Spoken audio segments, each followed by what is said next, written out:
It was just another Friday evening at the small but busy restaurant on the edge of Atlanta.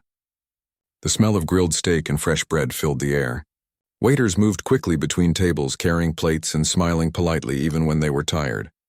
Everyone was trying to keep up with the rush hour crowd. But then, as the glass door opened and a tall man in a dark suit walked in, the entire place seemed to freeze for a moment. Conversation softened. A few of the waiters exchanged nervous glances. The manager, who had been talking to the hostess, straightened up immediately. That man was Mr. Charles Whitmore, the millionaire businessman who owned several hotels and buildings across the state. People in town called him the terrifying millionaire. It wasn't just because of his money, it was because of the way he treated people. He was known for his temper, for his loud voice, and for his habit of making others feel small.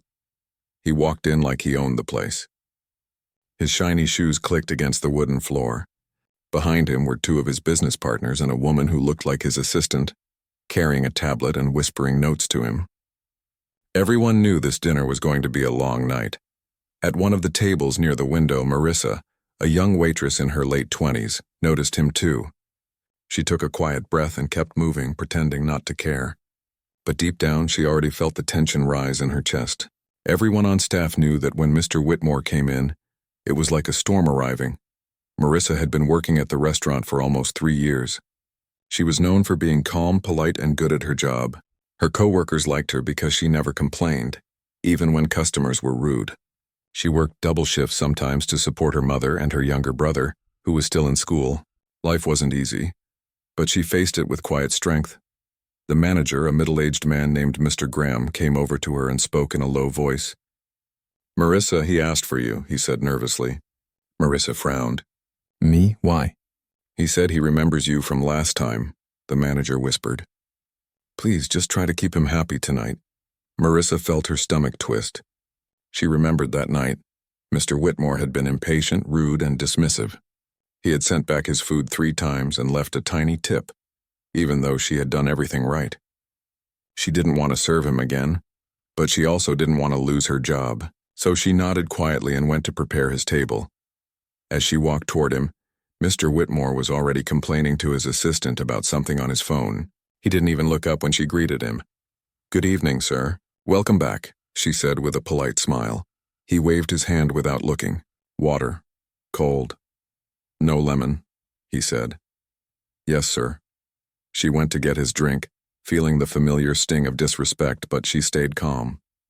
Around her, the other staff were whispering. Some felt sorry for her. Others were just relieved they didn't have to serve him. When she brought his water, he finally looked up. His eyes were sharp and cold. He smirked a little. "Oh, it's you again," he said. "You still working here? I thought someone like you would have quit by now." Marissa forced a polite smile. "Yes, sir. Still here." He chuckled under his breath. Some people don't know when to move on." His tone wasn't playful. It was mean, like he enjoyed watching people squirm. Marissa didn't reply. She simply asked if he was ready to order. He didn't even answer her. Instead, he started talking to his business partners about a deal, throwing in harsh words about how his employees were useless and lazy. He spoke loudly, as if he wanted everyone to hear. The restaurant wasn't small, and his voice carried. People at nearby tables turned their heads. The kitchen staff peeked through the small window, shaking their heads quietly. Marissa kept doing her job, taking orders, refilling glasses, keeping her smile on her face even when it hurt. Then, one of the young busboys accidentally dropped a fork near their table. It clattered on the floor. Everyone knew what was coming. Mr. Whitmore turned sharply. "What was that?" he snapped. The boy bent down quickly. I'm sorry, sir," he said in a small voice. "Sorry doesn't fix carelessness," Whitmore barked. "Do you even know how to walk straight?" The restaurant went silent again. The boy's face turned red as he hurried away. Whitmore shook his head and muttered something cruel under his breath. His guests laughed awkwardly, not knowing what else to do. Marissa's hands tightened around the tray she was holding. She wanted to say something, but she bit her tongue. Not yet, she thought. Not tonight. She still had to pay her rent. Still, she couldn't hide the sadness in her eyes. Later in the evening, as she brought out his main dish, Whitmore made another cutting comment. This time it was about her appearance, a quiet racial remark that made her freeze for half a second. His guest looked uncomfortable, but no one said a word. Marissa didn't respond. She placed the plate gently in front of him, nodded, and walked away before he could say anything else. But her heart was pounding. She went to the kitchen, leaned against the counter, and closed her eyes. One of her co-workers, a kind older woman, asked softly, "You okay, honey?" Marissa nodded, forcing a weak smile. "Yeah, I'm fine." But she wasn't. She had dealt with rude customers before, drunk ones, angry ones, spoiled ones, but something about this man always made her feel smaller than she was. It wasn't just his words, it was the way he looked at people, as if they were beneath him, as if kindness was weakness. An hour passed. The dinner dragged on. He kept sending back plates, changing orders, making comments that made everyone uncomfortable. Still, nobody said anything. The manager stayed behind the counter, pretending to be busy. The staff avoided eye contact. It was like the whole restaurant was holding its breath, and through it all, Marissa kept working quietly. Every time she went to his table, she told herself to stay calm. Just a few more hours, she thought. Then he'll be gone. But deep down, something inside her was starting to change, and a slow burn she couldn't ignore. She wasn't angry only for herself anymore. She was angry for the busboy he embarrassed, for the hostess he ignored, for the cook he shouted at last month. She was angry that money made people afraid to speak up. By the time Mr. Whitmore finished his meal and leaned back in his chair, satisfied with himself, Marissa was done being quiet inside, even if she hadn't spoken yet. He called her over one last time to complain about the slow service, even though she had been nothing but professional. She apologized politely, though she knew she didn't need to. He looked her over and smirked again. "You know," he said, "if you smiled more, maybe you'd get a better tip." That was the last straw, though she didn't show it yet. She simply nodded and walked away, her heart pounding in her chest. She knew something had to change. Maybe not tonight, maybe not even soon. But she knew she couldn't keep letting people like him walk over everyone. When the night finally ended and the restaurant began to close, the staff gathered to clean up. Everyone looked exhausted. The young busboy from earlier came up to Marissa and whispered, "Thanks for helping me earlier." "He's scary," Marissa smiled softly. "Don't worry about him," she said. "Some people just think they can do anything because they have money. But one day they meet the wrong person." The boy didn't understand what she meant, but she did. Deep down, she knew. The next time that millionaire came in and tried to humiliate someone, she wouldn't stay silent. That night, as she walked home through the quiet streets, she replayed everything in her mind, his voice, his insults, his laughter. And then she thought about all the people who had stayed silent. All the people who had just taken it. She looked up at the sky and whispered to herself, "Enough is enough." She didn't know it yet, but those words were going to change everything. The next Friday evening came faster than Marissa expected. The restaurant was once again packed, the sound of chatter and clinking glasses filling the air. The soft music in the background couldn't hide the tension among the staff. Word had spread. The millionaire was coming back. Everyone was talking about it quietly. The hostess had already made sure his favorite table near the window was clean and shining.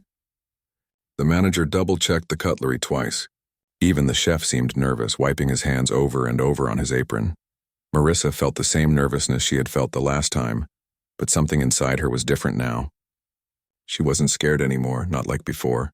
There was still tension, but deep down she had made up her mind. She didn't want to be silent anymore. Around 7 o'clock, the door opened, and there he was again, Charles Whitmore. The same dark suit, the same confident walk, the same cold expression that made people move out of his way without him saying a word. His assistant followed him, typing something on a tablet, and 2 new business partners walked behind him, trying to keep up with his fast steps. The restaurant staff went quiet again. It was like the whole room changed when he entered. People whispered softly. The busboy who had dropped the fork last time looked terrified and avoided eye contact. The manager looked at Marissa. She didn't need to be told. She already knew what he was going to say. "He asked for you again," he said quietly. Marissa nodded. She didn't argue. She straightened her apron, took a deep breath, and walked toward his table. "Good evening, sir." "Welcome back," she said politely. Whitmore didn't look up right away. He took a sip of his drink and then said, "Ah, you again." I told the manager last time I wanted the same waitress. At least you don't talk too much, Marissa kept her calm. Would you like to start with something to drink tonight? She asked. He gave her a bored look. Do you people ever remember orders? Last time I said I like sparkling water, not this plain tap water nonsense. Yes, sir, she said quietly, taking the glass away. She went to the bar, filled the new glass, and came back. He took it, didn't say thank you, and started looking through the menu like he was searching for something to complain about. The whole time, his voice carried through the restaurant. He complained about the prices, the lighting, even the music. His assistant just nodded along, pretending to agree with everything. His business partners laughed politely at his rude jokes even when they weren't funny. Marissa did her best to stay polite, but her patience was wearing thin. Every time she turned around, she could see her co-workers watching her from the kitchen door, worried. They all knew what kind of man this was. He had shouted at the chef once for serving a steak a little too pink. He had made a hostess cry once just because she forgot to smile, and tonight he seemed even more cruel than before. When his appetizer came out, he tasted one bite, frowned, and snapped his fingers. Marissa hurried back to his table. What's wrong, sir? She asked. This is cold, he said. I'm sorry, sir. I can ask the kitchen to make another. Do you think I'm paying for mistakes? He interrupted loudly. How can anyone run a place like this? I could buy this restaurant in a day and shut it down just to teach you people a lesson. The room went silent again. A few customers turned their heads. His voice was loud and cutting. Marissa glanced toward her manager, but he was pretending to look busy at the counter again. He wasn't going to help. Nobody ever did.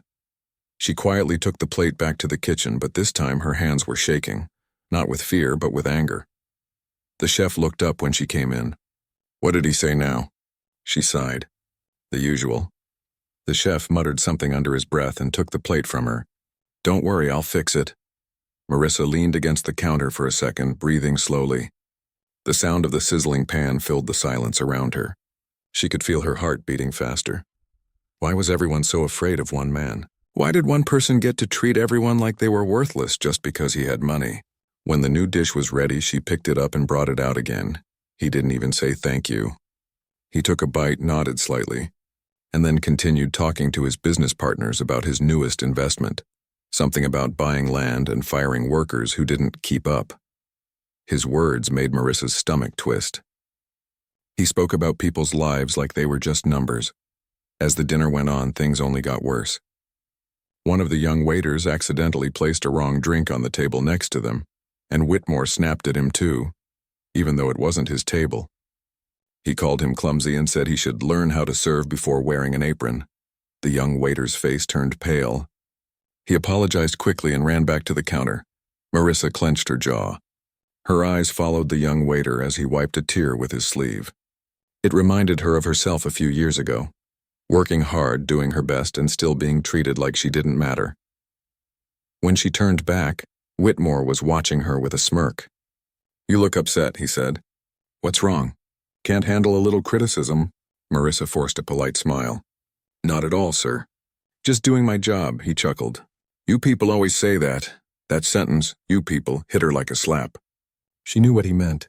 He said it in that tone that made the air feel heavier. His guest laughed quietly, unsure whether to join in or not. Marissa felt her chest tighten. She looked around the restaurant. Everyone had heard it, but no one said a word. Some looked down at their plates. Others pretended not to hear. For a moment, she thought about walking away again like she always did. But then she saw the busboy standing near the counter, watching nervously. He looked scared, like he wanted to disappear. That was when she knew she couldn't keep quiet. But she also knew she couldn't just explode in anger. That wasn't who she was. She needed to choose her moment. The rest of the dinner dragged on. Every minute felt like an hour. Whitmore complained, mocked, and bragged about his wealth. He even told his partners that people who worked in restaurants were just background noise. Marissa kept her face calm, but inside she was shaking. Not from fear, from the weight of everything she had held in for so long. Finally, when the plates were cleared and the check was ready, he leaned back in his chair and said loudly, Maybe I should buy this place. Fire everyone. Hire people who actually know what they're doing. A few people nearby stopped eating. The staff at the counter froze. Marissa set the check in front of him gently. "Here you go, sir," she said. He took it, looked at the total, and laughed. "You expect a tip for this?" he said. She stayed quiet, looking straight at him. For the first time, she didn't look away. Something in her eyes made him pause for a second. Maybe it was the calmness. Maybe it was the quiet strength. He leaned forward. "What's that look?" he asked. "You think I'm being unfair?" Marissa took a slow breath. Her hands were steady now. "Sir," she said softly, "I think everyone deserves respect. That's all." His smirk faded. The whole restaurant went quiet again. Whitmore stared at her, his eyes cold. "Respect?" he repeated. "You think someone like me owes someone like you respect?" Marissa didn't flinch. "Yes," she said. "Because you're not better than anyone here. Money doesn't make you more human." The room was silent. You could hear the sound of the air conditioner and the distant clatter of dishes from the kitchen. No one had ever spoken to him like that before. Whitmore opened his mouth as if to respond, but nothing came out. His guests looked shocked. The manager stood frozen near the counter, not knowing what to do. Finally, Whitmore let out a dry laugh. "You've got some nerve," he said, standing up. Marissa stood her ground. "Maybe," she said quietly. "But at least I've got respect, and for myself and for others."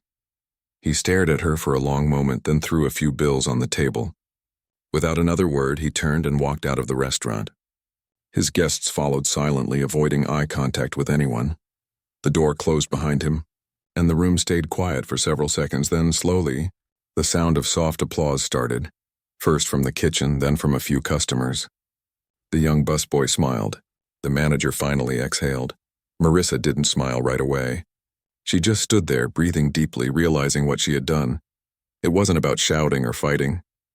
It was about finally saying the words that everyone had been too afraid to speak. That night, as she walked home again, she didn't feel small anymore.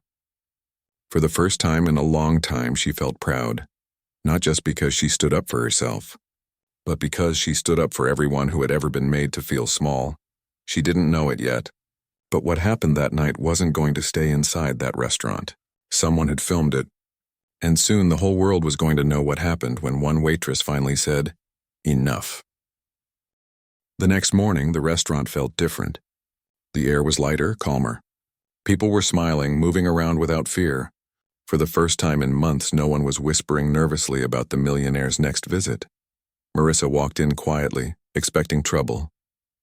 She thought the manager would call her into his office and tell her she was fired. After all, she had stood up to one of the richest, most powerful men in the city, and she'd done it in front of everyone. When she entered, her co-workers turned toward her. For a second, no one said anything. Then slowly, the young busboy clapped his hands once, and the others joined him. A few laughed, some looked emotional. "You really did it," one of them said with a grin. Marissa smiled shyly. "I didn't plan to," she said. "It just happened." The manager came out of his office and looked at her. She braced herself, thinking he was going to lecture her. Instead, he just sighed and said quietly, "You've got more courage than the rest of us combined." She blinked in surprise. "You're not mad?" He shook his head. "Mad? No, honestly, I should have done what you did a long time ago." Relief washed over her. For the first time, she felt proud instead of scared. She went on with her day, taking orders and chatting with customers. But she could feel eyes on her, not judgmental this time, but curious, admiring. What she didn't know yet was that someone sitting in the restaurant the night before had recorded the whole thing on their phone. The video showed everything: the millionaire's rude behavior, his harsh words, and the moment Marissa calmly stood up to him with quiet strength. That video was already spreading online. By lunchtime, people were sharing it on social media. By evening, thousands of people had seen it. And by the next day, it was everywhere, on news pages, blogs, and YouTube channels. The caption said, "Waitress stands up to arrogant millionaire and wins everyone's respect." When Marissa's co-worker showed her the video on his phone, she couldn't believe it. Her heart started beating fast as she watched herself on screen, standing there calm but strong, telling him that money doesn't make someone more human. She looked at her co-worker and said softly, "I can't believe this is real. You're famous now," he joked. The world finally got to see what we see every day. At first, she didn't know how to feel. She wasn't used to attention. She had always been the quiet one, just doing her job and going home. Now strangers were writing comments online, calling her brave and kind. Some said her words had made them cry. Others shared their own stories of standing up to rude or unfair people. By the end of the week, reporters started calling the restaurant. A few local news stations wanted to interview her. Her manager told her it was her choice. She didn't have to talk if she didn't want to. Marissa thought about it for a while. She wasn't looking for fame or praise, but she realized this was bigger than her. People weren't just reacting to a viral video. They were connecting to something deeper. They were tired of watching the powerful treat others badly. So she agreed to do one short interview. When the reporter asked her what gave her the courage to speak up, she smiled gently and said, "I didn't plan to. I just got tired of watching people being hurt and staying quiet. Sometimes silence can feel heavier than words." Her words spread even more. Within a few days, national outlets picked up the story. Big headlines appeared online. Waitress teaches millionaire a lesson in respect. Kindness meets courage. The story that's inspiring America. But not everyone was happy about it. Some people in the business world started defending the millionaire, saying he was being unfairly judged.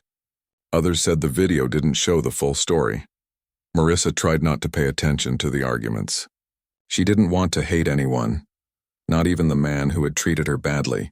She told her friends, "I don't want revenge. I just want people to learn that respect costs nothing." Meanwhile, Charles Whitmore himself was facing public backlash. His company started receiving angry emails. Some of his investors pulled out of deals. His assistant quit a few days later. He stayed quiet for a while, but soon a statement appeared online. It said he regretted his tone and that he respected all workers. But people didn't believe it. It sounded cold and forced. Days later, something unexpected happened. The restaurant phone rang one evening and the manager answered. His face turned pale. Then he handed the phone to Marissa. "It's for you," he said quietly. "It's him." Marissa froze. "Who?" "The millionaire," the manager whispered. "He wants to talk to you." She hesitated, then slowly took the phone. "Hello?" A deep voice came from the other end. "Marissa?" "Yes," she said calmly. "It's Charles Whitmore." For a second, she didn't know what to say. He sounded different, not angry, not arrogant, just tired. "I saw the video," he said slowly. "I've had a lot of time to think." Marissa said nothing. He continued, "I wanted to call you to say, I'm sorry. I've spent years talking down to people, thinking it made me powerful. But when I saw myself in that video, I hated the man I saw. You didn't yell, you didn't curse, you just told the truth, and it made me realize how wrong I've been." Marissa took a quiet breath. "I appreciate that," she said gently. "I didn't want to embarrass you. I just wanted things to change." There was a pause. "I know," he said. "And I want to do better. I mean that." When the call ended, Marissa stood there for a long moment, holding the phone. She didn't know whether to feel relieved or confused. The manager asked, "What did he say?" She smiled softly. "He apologized." The whole staff went silent for a moment. Then the chef laughed in disbelief. "He apologized, that man?" "Well, I'll be." Marissa laughed too. It felt like something heavy had lifted off her chest. In the following weeks, life changed even more. The restaurant became busier than ever. People came from nearby towns just to meet the waitress who stood up for kindness. Some left generous tips and warm notes on napkins. Others told her she reminded them of someone they loved, a mother, a sister, a friend. One evening, a woman about her mother's age came up to her and said, "I saw your video. You helped my daughter speak up against her boss. Thank you." Marissa smiled, holding back tears. "That means more to me than you know." Soon she started receiving invitations to speak at small community events. Schools wanted her to talk about confidence and respect. A local radio station even invited her to share her story. She was shy at first, but she realized she had something worth saying. When she spoke, she didn't talk about fame or viral videos. She talked about the small moments, the fear of speaking up, the courage to stay calm, and the importance of treating everyone with dignity.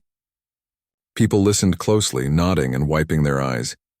But even with all the attention, she stayed humble. She still worked her shifts, still helped her coworkers, still walked home the same way every night. Sometimes, she thought about the millionaire. She didn't hate him. In fact, she hoped he really had changed. Maybe people like him just needed someone to hold a mirror up, to remind them that money can't buy character. A month after the incident, Marissa received a letter at the restaurant. It was from him. Inside there was a short note that said, "You were right. I've started a program to support small restaurants and fair wage workers. I wanted you to know it's because of what you said that night. Thank you for teaching me something I didn't even know I needed to learn." Marissa smiled as she read the letter. She folded it carefully and put it in her apron pocket. That night, when she finished her shift, she walked outside and looked up at the city lights. The air was cool and the streets were quiet. She thought about how one small act, one moment of courage, had changed so much. She didn't plan it. She didn't expect it. But maybe that's what real courage looks like. It doesn't shout. It doesn't fight. It simply stands tall when everyone else looks away. And as she walked home, she realized something else. Sometimes one person's enough is exactly what the world needs to hear. After the letter, things in Marissa's life started to shift in ways she never expected. The restaurant was busier than ever, and everyone seemed to know her name. Strangers smiled at her in the street, some even asking for pictures. At first it felt strange. She had never been someone people recognized. Her co-workers were excited, almost as if they were living vicariously through her. The young busboy, who used to avoid eye contact, now came up to her with a wide smile, saying, "You did it. You really did it." The chef teased her, joking that she was now the hero of the kitchen. Even the manager stopped micromanaging for a while, giving her more responsibility during shifts. Marissa enjoyed the recognition, but she didn't let it change who she was. She was still the same person who quietly cleaned tables, remembered customer orders, and helped new staff learn the ropes. The difference was that she no longer felt small. She carried herself differently now, calm, confident, and aware that one act of courage could make a difference. One afternoon, a producer from a local TV station called the restaurant. They had seen the viral video and wanted to feature Marissa on a news segment about everyday heroes. The manager hesitated at first, but eventually gave permission. Marissa was nervous. She had never spoken on television before. The thought of cameras, bright lights, and millions of viewers was intimidating, but she remembered the feeling from that night when she had stood up to the millionaire. Back then she was scared, yes, but she had stayed calm and true to herself. This was just another stage, another place to share what she had learned. When she arrived at the studio, the crew welcomed her warmly. They explained the process, showed her the cameras, and asked her to tell her story in her own words. Marissa took a deep breath and began. She spoke slowly, honestly. She didn't embellish or try to impress anyone. She spoke about fear, about how it felt to work in an environment where a single person's anger could make everyone's day miserable. She spoke about courage, about how speaking up wasn't about confrontation, but about honesty and respect. The crew listened quietly, clearly moved by her words. Some wiped tears from their eyes. By the time she finished, even Marissa felt emotional. It was strange to hear herself say aloud what she had been thinking and feeling for years. The segment aired that evening, and the response was overwhelming. Comments flooded in. People wrote about their own experiences, about bosses and clients who had treated them poorly, about the courage it took just to speak up. Others said Marissa's words had inspired them to stand up to their own fears, to say enough when they had been silent for too long. Even schools began inviting her to speak to students about confidence, respect, and standing up for oneself. Marissa felt honored but also nervous. She had never imagined herself as a speaker, but she realized that her story had a purpose beyond her own life. It could help others. Her first school visit was small, a group of middle school students, some shy, some chatty. She talked to them about her experience in the restaurant, about facing fear, and about treating everyone with kindness. She didn't lecture. She told her story simply as it had happened. Afterward, a boy raised his hand. "I always feel scared to say something when someone's mean to me. How did you get the courage?" Marissa smiled gently. "I was scared too," she said. "But I remembered that being quiet doesn't help anyone. I realized that if I didn't speak up, someone else would continue to be hurt. Courage isn't about never being afraid. It's about doing the right thing even when your heart is racing." The students listened intently. Some nodded, some whispered to their friends, and one girl even raised her hand to share her own experience. Marissa felt a warm sense of connection. She realized that courage could ripple outward. One small act could inspire many others. Meanwhile, the millionaire, Charles Whitmore, was still in the news, though in a different way. His attempts to improve his image were reported everywhere, from newspaper columns to online discussions. People were skeptical, but some admitted that maybe Marissa's words had actually made a difference. One morning, Marissa received another call, this time from a national news outlet. They wanted to feature her story in a larger program about courage and justice. Her heart raced. This was huge. Millions of viewers could see her, and she could continue to share her message. She hesitated for a moment. Could she really do this? Speak to the nation? Then she remembered the restaurant, the young busboy, the chef, the silent faces of coworkers when they had faced the millionaire's anger. She remembered the feeling of finally saying enough. She said yes. The filming was intense. The studio was enormous with multiple cameras, bright lights, and a crew that seemed to move like clockwork. Marissa focused on her story, on the message she wanted to share. She spoke about courage, respect, and the power of small actions. She told viewers about the fear, the tension, and the quiet strength it took to stand tall in that moment. When the episode aired, the response was instantaneous. Emails, messages, and social media posts poured in from all over the country. People shared their own stories, inspired by her courage. Some parents thanked her for giving their children a real-life example of standing up for what is right. Others wrote about workplace situations, bullying, and challenges they had faced. Marissa read some of the messages and felt a deep sense of gratitude. She had never imagined her simple act in a restaurant could touch so many lives. She realized that courage could be contagious and respect could inspire change. One day, a local community center invited her to lead a small workshop. They wanted her to teach young people practical ways to speak up and treat others with kindness. Marissa was nervous. She had never taught before, but she decided to give it a try. The first session was small, with only a handful of participants. She started by sharing her story again, then asked the group to share moments when they felt afraid to speak up. Slowly, the room opened. People spoke about school, about work, about family situations. Some laughed at themselves, some cried. Marissa listened carefully, encouraging each person. By the end of the session, everyone left with a sense of empowerment. They understood that speaking up didn't have to be loud or aggressive. It could be quiet, calm, and strong. Marissa felt proud, not of herself, but of the courage she had helped spark in others. Meanwhile, the restaurant continued to thrive. Customers came not just for the food, but to meet the waitress who had become a symbol of quiet strength. Some came to simply say thank you. Others came because they wanted to see someone who had changed the world in a small but meaningful way. Marissa's co-workers noticed a shift too.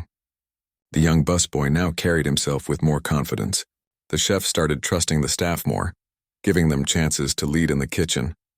The manager became more supportive, no longer fearing confrontation but learning to handle situations with respect. Marissa understood that one act of courage could create a ripple effect. By standing up for herself and others, she had changed not just her own life but the environment around her. People were kinder, more confident, and more willing to speak up for what was right. Even the millionaire's story continued to evolve. Some people still criticized him, but many acknowledged that he had been forced to reflect on his behavior. Marissa didn't seek revenge or recognition. She simply focused on the positive changes that had emerged because of one brave moment. One evening, after a long day at the restaurant, Marissa walked home and thought about everything that had happened. The viral video, the interviews, the workshops, it was overwhelming, but in a good way. She realized that life could change in an instant, and courage was often the key to those changes. She smiled, knowing that she had faced fear, spoken truth, and inspired others. Her journey wasn't about fame or money. It was about respect, kindness, and standing up for what is right. And as she looked up at the night sky, she knew that the ripple she had started would continue, touching lives in ways she might never even see. All because she had said the two most powerful words she had ever spoken: enough is enough.